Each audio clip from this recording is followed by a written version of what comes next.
नमो नमो सिद्धेशाहूणं नमो नमो सिद्धेशाहूणं नमो नमो सिद्धेशाहूणं चौबीसं तिथरे उस हाई वीर पश्चिमे बंदे सवे सगड़ हरे सिद्धे से नमस्सामि नमिदुण वर्धमानं परमपादं जिडं तिशोद्धेन वोच्छामि रयणसारं सायारण्यार्धम् मीनम्। अंतातीत सिद्ध परमेष्ठी भगवान की, वर्तमान शासन नायक वर्धमान स्वामी की, परम पूज्य आचार्य भगवान 108 श्री कुंद स्वामी की, परम पूजनीय दीक्षा शिक्षा प्रदाता आचार्य भगवान 108 विशुद्ध सागर जी महाराज जी की, सिद्धांत शास्त्र की।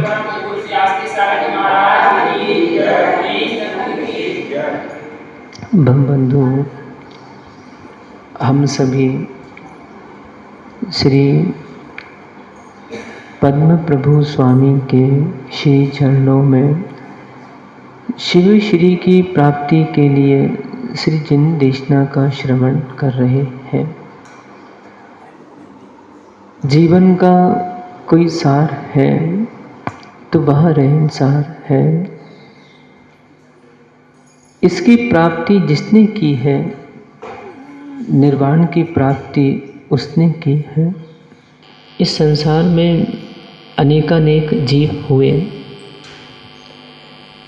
जिन्होंने मुनि पद को प्राप्त किया।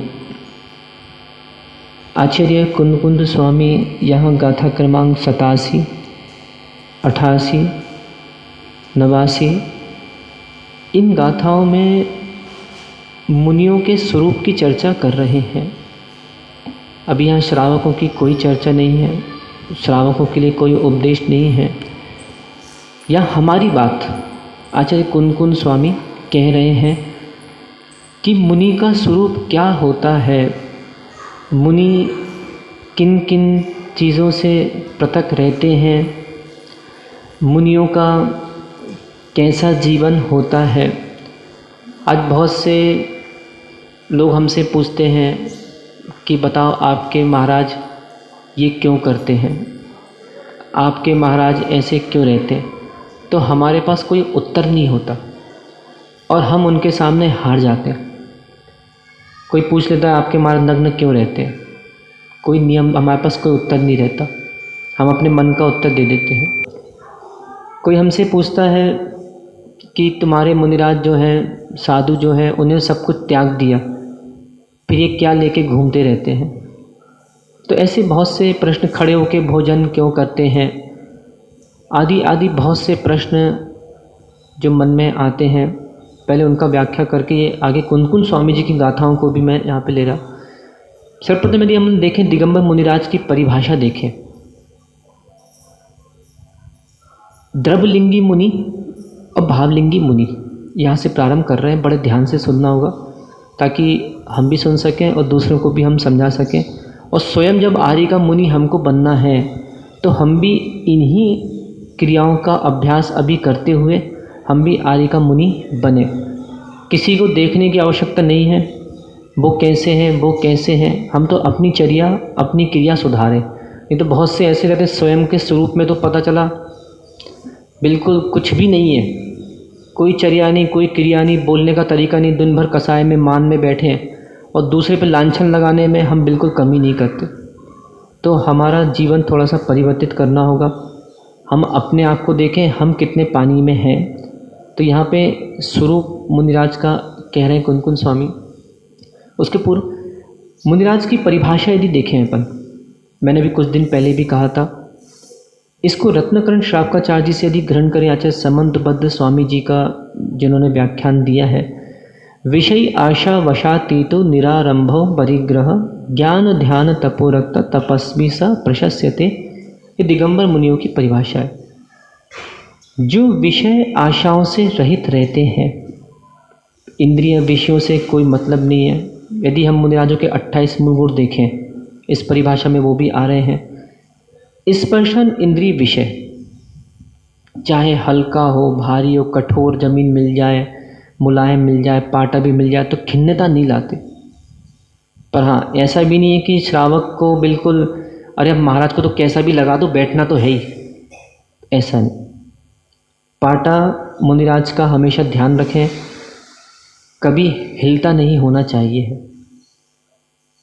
ये मात्र देखें, कमेटी समिति का अकेले काम नहीं है कि सारा सेवा मुनिराज का वही करे। महिलाएं भी मुनिराज की सेवा कर सकती हैं। कोई आवश्यक नहीं है कि युवा पीढ़ी की पूरी जिम्मेदारी है कि महाराज की सेवा करें। महिलाएं भी आएँ, देखें। जैसे हमारा इस आसन पे बैठे, हालांकि ये आसन बहुत अच्छा है, इसमें सब नीचे ईंट लगा रखी है, ये व्यवस्थित, हिलता नहीं है। तखत वगैरह कभी रहते हैं, उनको समय समय पर चेक करते रहें, उनका ध्यान रखें कहीं वो हिल तो नहीं रहे।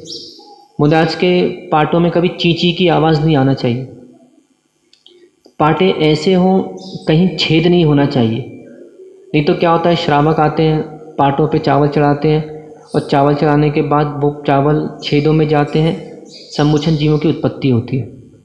चींटियाँ अपना स्थान बना लेती हैं, चींटियाँ काटती हैं। अभी देखा जाए तो अपने जो महवा में साधुओं के लिए पाटे हैं बैठने के लिए, वो बिल्कुल व्यवस्थित नहीं है। ऐसे पाटे नहीं होना चाहिए हैं जिनमें प्लाई के पाटे अधिकतर क्या होते हैं, ख़राब हो जाते हैं। उन प्लाई के पाटों में क्या बोलते हैं, फांस निकलने लगती है, वो गढ़ते हैं। तो ये देखें, साधु कुछ नहीं बोलेंगे, साधु तो अपनी साधना में, हम तो अपना जीवन जी रहे हैं। पर ये श्रावकों का विवेक है कि वो कैसे उनकी चर्या में अपने आप का योगदान दे सकें। तो अभी तो वर्षा एक पूरा होने को आ रहा है, कोई बात नहीं। अब क्या करना है, अब कुछ और भी चीज़ें बताते जा रहा हूँ। ये जो पाटे हैं इनको अपन बदल दें, जो पाटे कमरे में लगे हैं या कहीं भी लगे, इन पाटों को पूरी तरह बदल दें। इनके ऊपर या तो सागौनों का बिल्कुल बिना किसी प्रकार के उसमें लकड़ियाँ ना हो। बहुत से श्रावक क्या करते हैं, बहुत से तखत कैसे बना लेते हैं, वो पट्टी वाले, जैसे देखो वो बनाए पीछे, तो ऐसे पट्टी वाले तखत बनाते हैं, उसमें कीले ठोक दिए, बाद में ये चींची करने लगते हैं। यही पाटे देखें, साधु कपड़े नहीं पहनते, यही पाटे जब इन पर बैठते हैं तो इन्हीं पाटों में जब ये ढीला हो जाता है तो ये पाटे चमड़ी को खींचते हैं। तो श्रावकों को ये सब बातें समझ में नहीं आ पाती, इसलिए मैं इनका खुलासा यहाँ पे बहुत आराम से और बहुत धीरे से समझाते हुए कर रहा हूँ।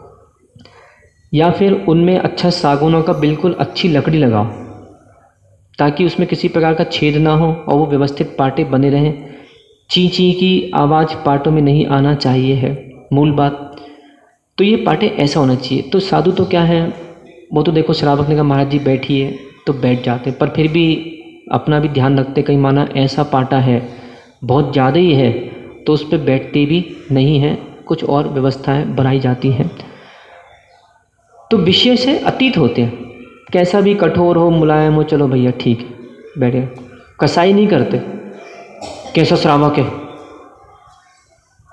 इसको अकल नहीं है, इसने ये लगा दिया, नहीं महाराज वो तो जैसा है, पर आप क्यों बदल रहे हो, आप अपने पद से क्यों गिर रहे हो। श्रावक तो जैसा है वो तो है ही, वो तो श्रावक का तो है ही, अज्ञानीपना उसका तो है ही, पर आपके लिए जैसा दिया अब आप उसको ना हर्ष करो ना विषाद करो। ये मुनिराजों का स्पर्शन इंद्रिय निरोध होता है। ठीक है, समय पे बोलना भी पड़ता है, ये भी नहीं कर सकते। अब बीच में एक बार कहाँ की घटना है मुझे याद नहीं आ रही, कोई संघ था, उसमें सब मुनिराजों की स्वास्थ्य बिगड़ गए। समझ में नहीं आ रहा था लोगों को कि ये स्वास्थ्य क्यों बिगड़ रहे हैं। शायद आचार्य विद्यासागर महाराज जी के संघ की बात है, थोड़ा सा स्पष्ट मुझे याद नहीं आ रहा। फिर एक वैद्य को बुलाया तो बाद में पता पड़ा कि ये जो छेद वाले पाटे थे तखत, इनमें खटमल हो गए थे। तो ये खटमल साधुओं को काटते थे और साधुओं को काट के भाग जाते थे, इसलिए पूरा संघ बीमार है। और जैसे ही सारे तखत बदले, पूरा संघ स्वस्थ हो गया। तो ये बहुत बड़ा प्रभाव इसका पड़ता है। कभी कभी क्या होता है, ऐसे पाटे रहते हैं, इन पाटों पे फांसें निकली रहती हैं, कभी पानी भी चले जाता है, हाथ वगैरह धोते हैं, तो इन पाटों से शरीर में फोड़े फुंसी भी हो जाते हैं।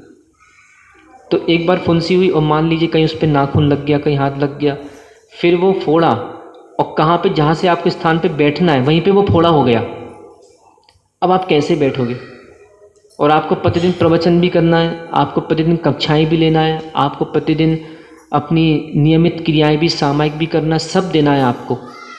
तो इसलिए पाठों को लेके बहुत गंभीरता से विचार करने की आवश्यकता है। दूसरा, रसना इंद्रिय निरोध में देखें, साधुओं का जो हमारे साधु रहते हैं, ये मैं आपको प्रवचन दे रहा हूँ, ये प्रवचन दूसरों को भी देना है, जो पूछे कि साधुओं को कैसे रहते हैं आपके साधु। श्रावक कुछ भी बनाए, कभी चौका में जाके हर्ष विषाद नहीं करते। अच्छा खाने को मिल जाए तो ये नहीं बोलते, मन में ये नहीं करते क्या गजब बनाया, आज तो आनंद आ गया, क्या रबड़ी खिलाई, वाह अद्भुत। कभी कुछ मन का ना मिले तो कभी ऐसा विचार नहीं लाते, अरे यार ये श्रावक अच्छा नहीं है, कैसे इसको खाना बनाना नहीं आता, गाड़ी दाल बना दी, कहीं ये कर दिया, कहीं ये बना दी। नहीं, रुचिकर नहीं है, नहीं लिया, ऐसा भाव कभी साधु मन में नहीं लाते। साधु का जीवन तो देखो ऐसा रहता है कि साधु जब घर से निकले थे तो इनके साथ में कौन था? कोई भी नहीं। मंच पे जब खड़े हुए थे तो इन्होंने पूरे अपने मन से, पूरे होश और आवाज़ में अपने आप कपड़े फेंके थे, अपने आप कपड़े उतारे थे कि अब मैं साधु बनने जा रहा हूँ। और इन जब साधु बनते हैं तो दीक्षा शिक्षा गुरु पिछिका माँ, 3 ही मंत्र लिखे उसमें, जहाँ पे दीक्षा होती है, अभी आपने बहुत देखी होगी, आगे भी देखना। अभी रायपुर में परम पूजनीय आचार्य महाराज के द्वारा भी 6 नवंबर को दीक्षाएं होने जा रही हैं, सब लोग देखें।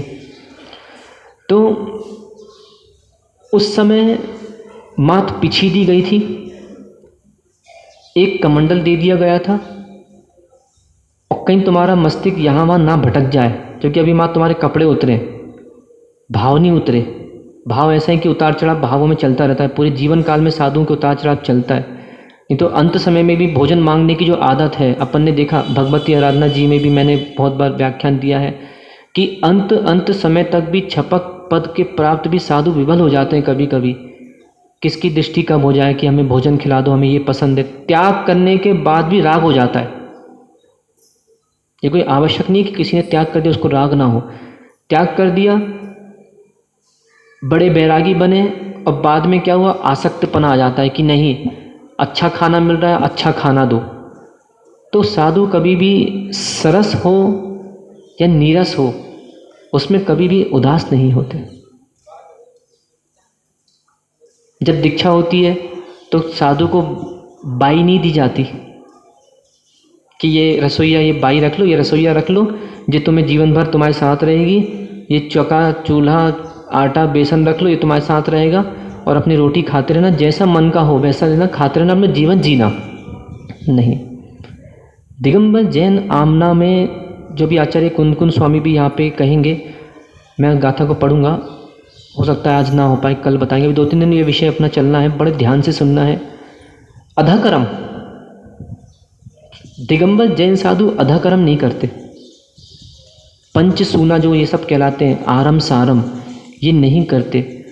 इनको तो मात्र बस पिछी कमंडल शास्त्र दे दिया कि भैया अब तुम साधु बन गए हो और तुम्हें किसी बात की चिंता नहीं, बस एक चिंता करो, अपने आप में सहन करने की शक्ति बढ़ाओ, जैसा आहार मिले वैसा आहार करो। यदि श्रावक पानी गर्म करके देता है, उस दिन मात्र पानी भर दिखाता है, पानी लेके प्रसन्न हो जाओ।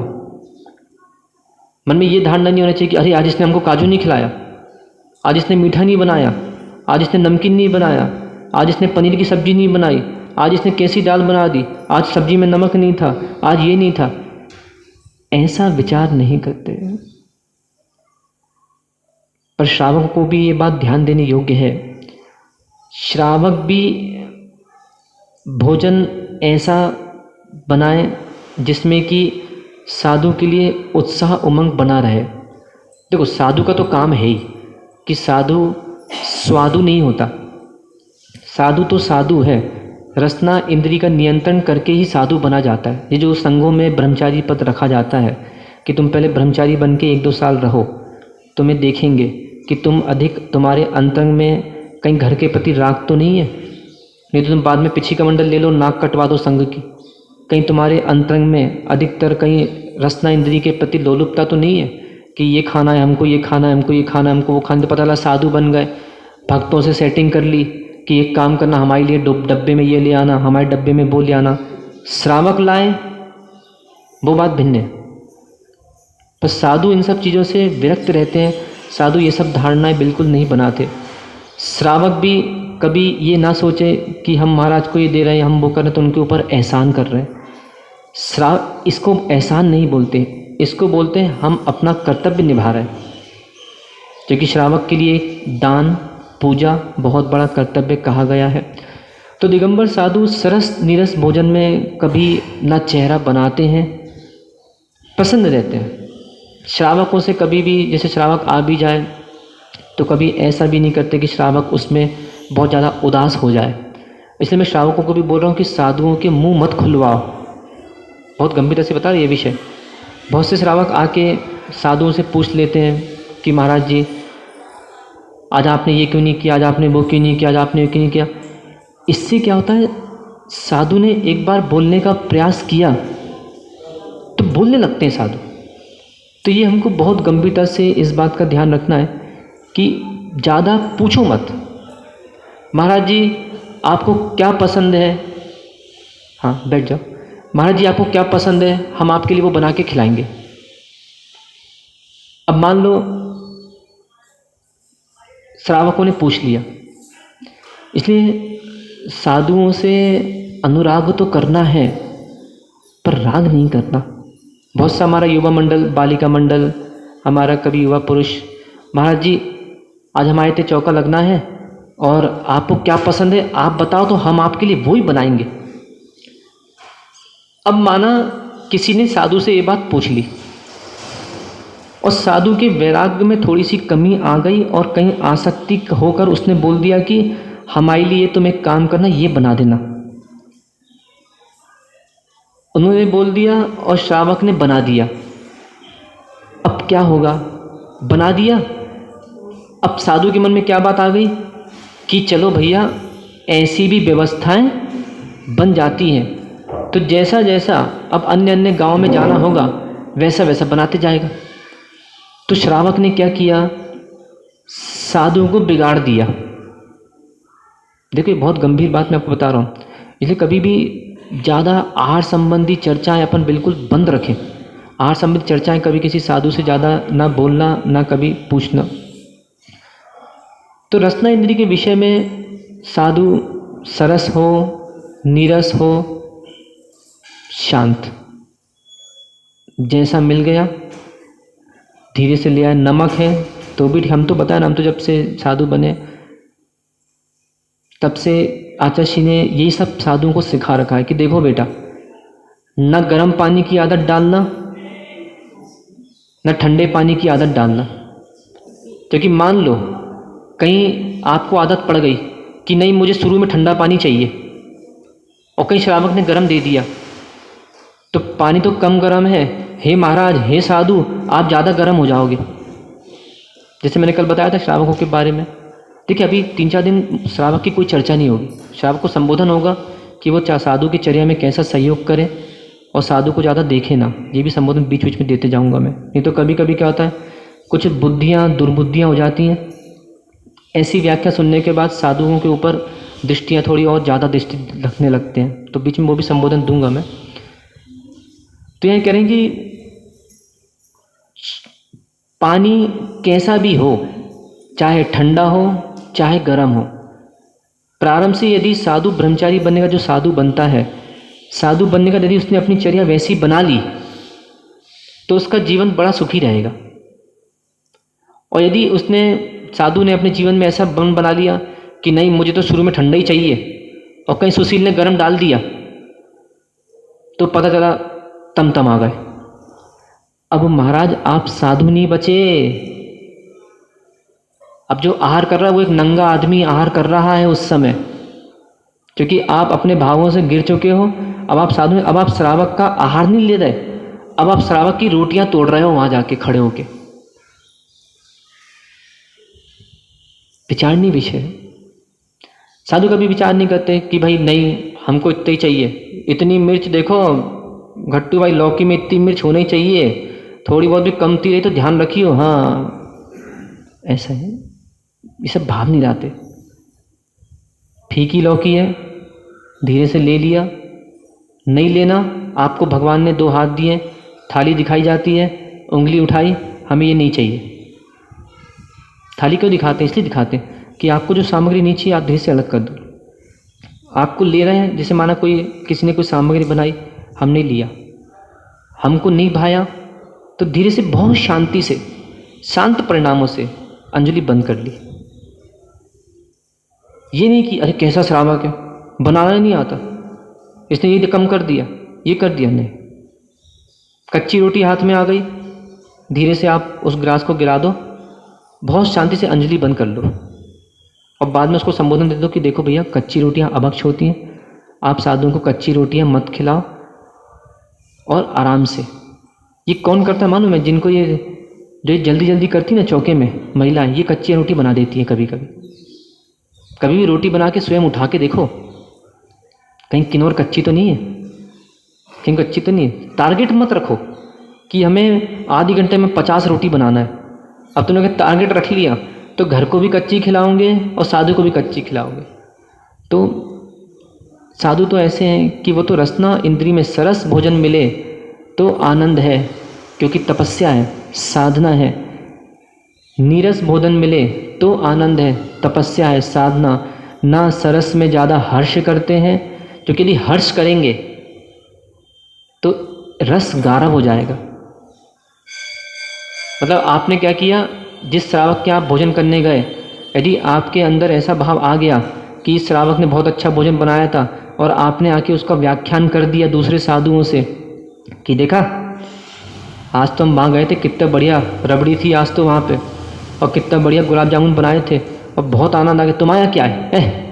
किसके यहाँ गए थे? सूखी रोटी बना दी सड़ी सी, और कहा हो तो वो मूंग की दाल गाढ़ी वाली। हम तो कल उसके घर गए थे, दिमाग खराब हो गया हमारा,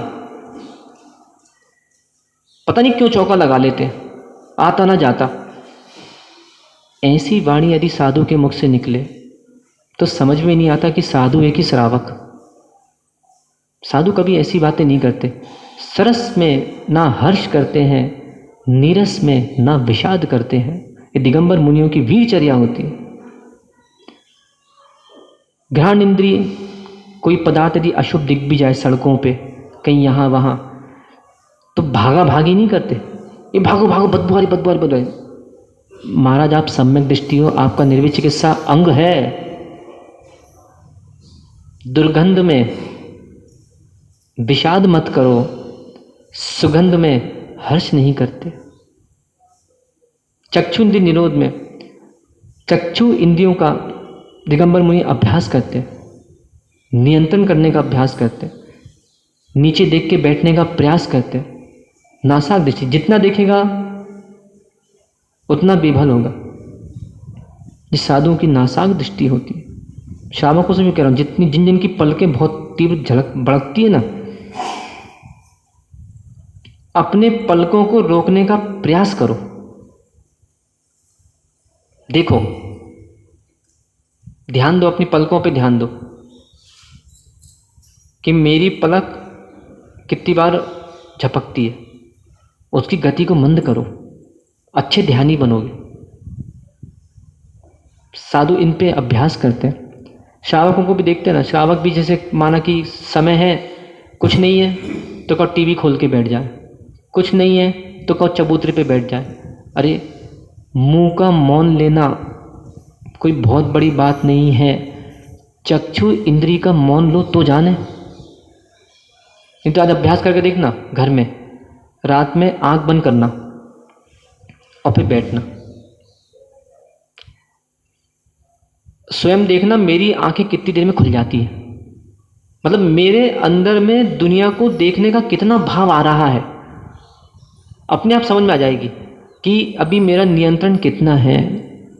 तो दिगंबर मुनि चक्षु इंद्रिय का निरोध करते हैं, ज्ञान चक्षु कर्ण इंद्रिय का निरोध करते हैं। किसी ने दो बातें बुरी बोल दी, तमतमाते नहीं है, चलो ठीक है। किसी ने अच्छे प्रेम से बोल दिया, उससे राग नहीं करते कि ये भक्त अच्छा है, हाँ ये भक्त बहुत अच्छा है, ये बाई बहुत अच्छा बोलती है। महाराज जी आहार कैसा हुआ आपका? महाराज जी हमारी लाइफ कोई सेवा, ये औरत बहुत अच्छी है, अब इसका इंतज़ार कर रहा है कब आएगी ये, कितने बजे मिलेगी ये हमसे, कब इसकी वाणी सुनेंगे। ऐसा विचार नहीं करते।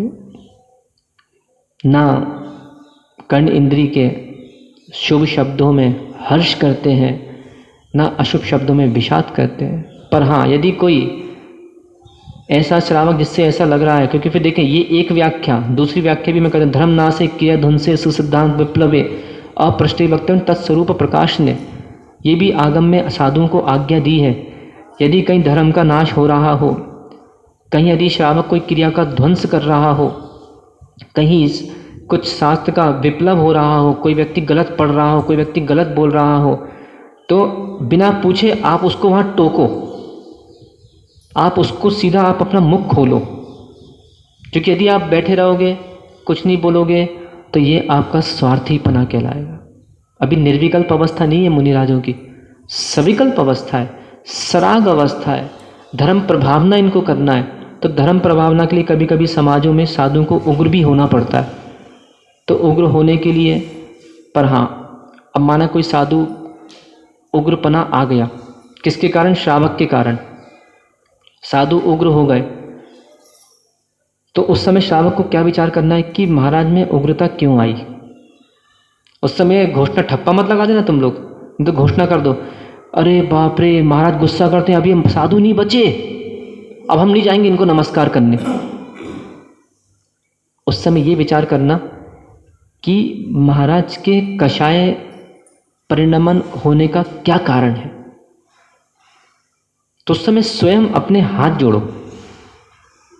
एक बात हमेशा ध्यान रखना, कोई भी दिगंबर मुनिराज आए, मान लीजिए कि वो कषाय में है, गुस्से में है, श्रावक की गलती नहीं भी है, तब भी उत्तम मार्ग धर्म का पालन करो। घुटने टेको, हाथ जोड़ो, माँ जी क्षमा कर दीजिएगा, हमसे यदि कोई भूल, तुमसे भूल नहीं भी हुई है तो भी क्षमा याचना करो। ये बहुत बड़ी कला है, नहीं तो मानी व्यक्ति हाथ नहीं जोड़ सकता। होता है कभी कभी, हो सकता है कि इसको बोलेंगे जीव रक्षा, इसको क्या कहेंगे? जीव रक्षा। हमारे निमित्त से महाराज का गुणस्थान गिर रहा है। याद है सैनिक ने जब भगवान के समोषण में पूछा था कि वो मुनिराज का जो भी नाम मुझे स्मरण में नहीं आ रहा, वो मुनिराज इतने कषाय में है, ऐसा क्यों? तो भगवान ने कहा था कि उनकी आयु बहुत अल्प है, तुम जाओ और फटाक से उनका स्थितिकरण करो, उनको नमोस्तु करो, उनके सामने झुको। और जैसे उसने जाके नमोस्तु मुनिराज, आप तो मुनिराज दिगंबर मुनि हैं, स्थितिकरण हो गया, अपने आप में आ गए, अरे ये मैं क्या कर रहा था, मैं तो गृहस्थ से भी गया बीता बन गया। कई गृहस्थ भी है जो कम से कम शांत परिणाम होकर अपना जीवन जीता है, और मैं इतना मान। तो अपने आप वो पता चला कि जो मुनिराज थे तीव्र क्रोध में थे, कषाय में थे, उनका स्थितिकरण हो गया और वापस स्थिर हो गए। देखो सब लोग ऐसे देख रहे हैं जैसे कोई महावीर स्वामी आए हों, विचारणीय विषय। देखो ये सब बातें इसलिए बता रहा हूं मैं, कभी साधु आदि का बनो ना तो ऐसे रहना। और यदि कोई मुनिराज ऐसे मिल भी जाएं, उनके प्रति अशुभ भाव मत करना, क्योंकि वर्तमान में दिगंबर मुनियों की कषाय है, पत्थर की मूर्ति नहीं है। बहुत से श्रावक क्या करते हैं, उनकी कोई छोटी मोटी क्रिया देख ली तो उनके प्रति अश्रद्धा बहुत जल्दी आ रही है आज के समय में। चाहे उनका गुस्सा देख लिया, चाहे उनकी कोई भी चीज़ देख ली।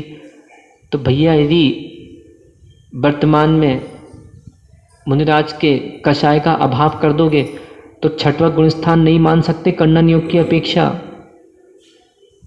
क्रोध भी है, मान भी है, माया भी है, लोभ भी है, 10वें गुण स्थान तक इसका स्वरूप अस्तित्व रहता है। हाँ, इतना है, संजुलन पानी की रेखा के समान है। मैंने माना घट्टू को डांट दिया। अब घट्टू ने सुबह, घट्टू आया माना 6 बजे, 6 बजे नहीं, 5:30 बजे कमंडल भरने घट्टू भी आता है, या कभी 6 बजे आता है, कभी शाम को आता है, कभी दिन में आया। अब मानो मैंने इसको डांट दिया जोर से कि ऐसा काम करते हो, ये तुमने कैसा पानी भर दिया, क्या कर दिया। अब माना इसने निर्णय कर लिया कि अरे महाराज ने डांट दिया, अब महाराज के पास 3 दिन तक हम नहीं जा भी। भैया स्वप्निल, तुम भरना पानी, हमें कोई मतलब नहीं महाराज से। ऐसा होता है। हमें तो ऐसे प्रैक्टिकल बहुत सारी प्रायोगिक दृष्टि हमने समाजों में देखी है।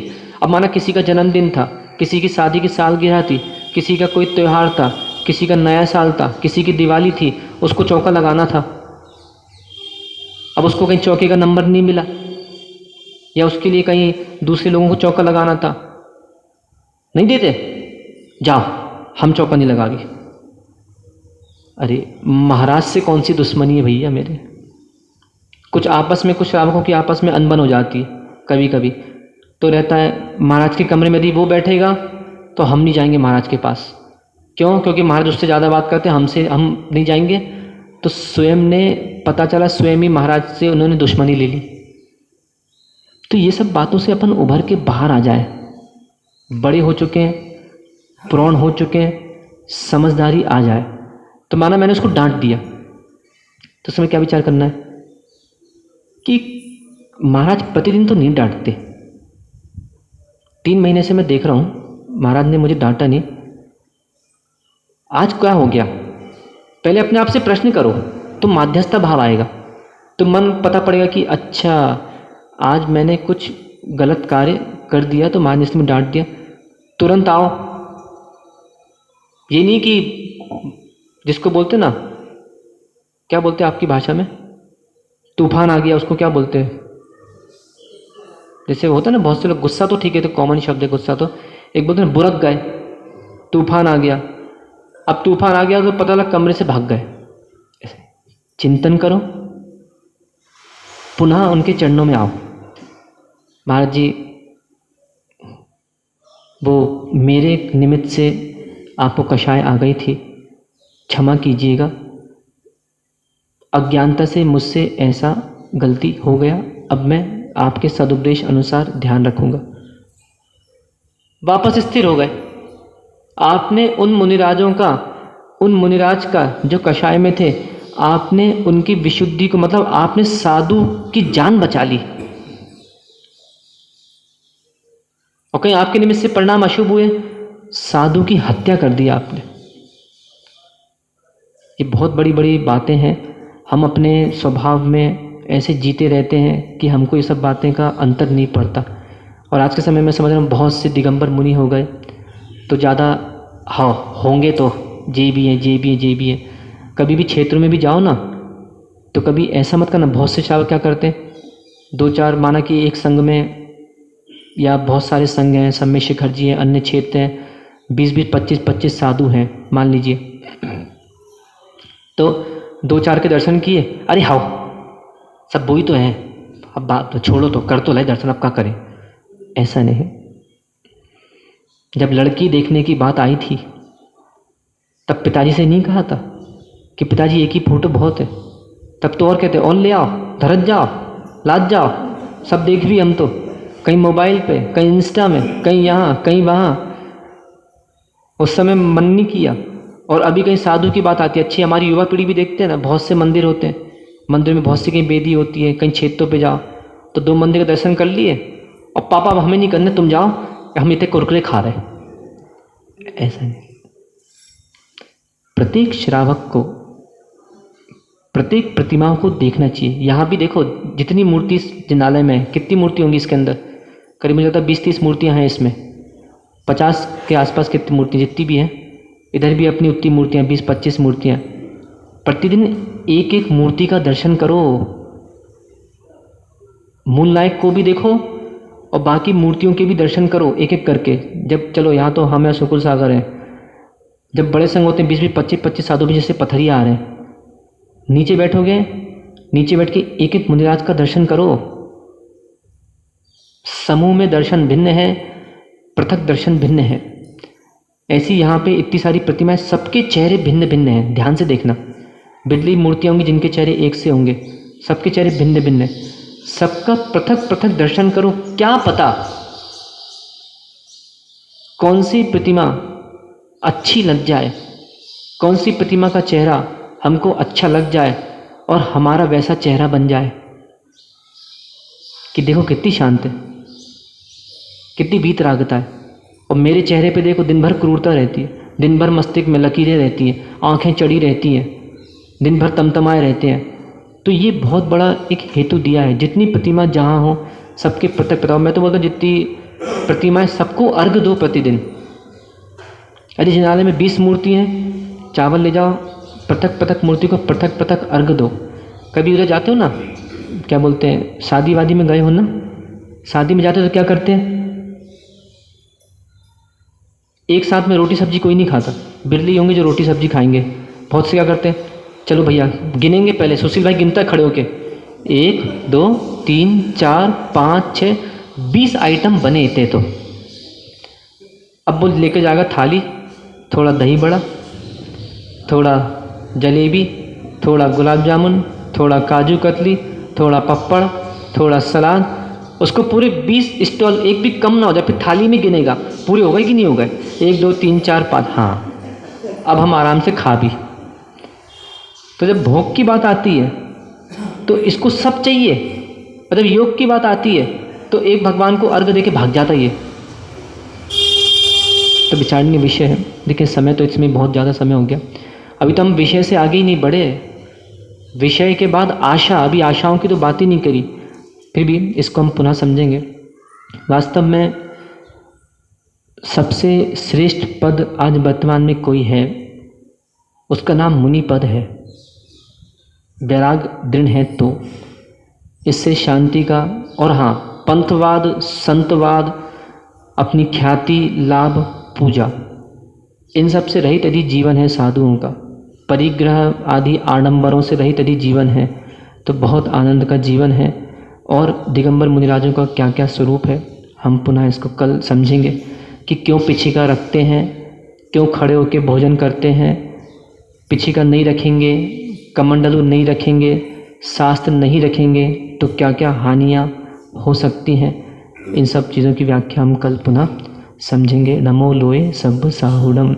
रक्षा करो जीव की रक्षा करो, जीव की रक्षा करो जीव की रक्षा करो। यदि नहीं की रक्षा जीव की तो चलती रहेगी दुकान कर्म अजीब की। भगवान आदिनाथ स्वामी की।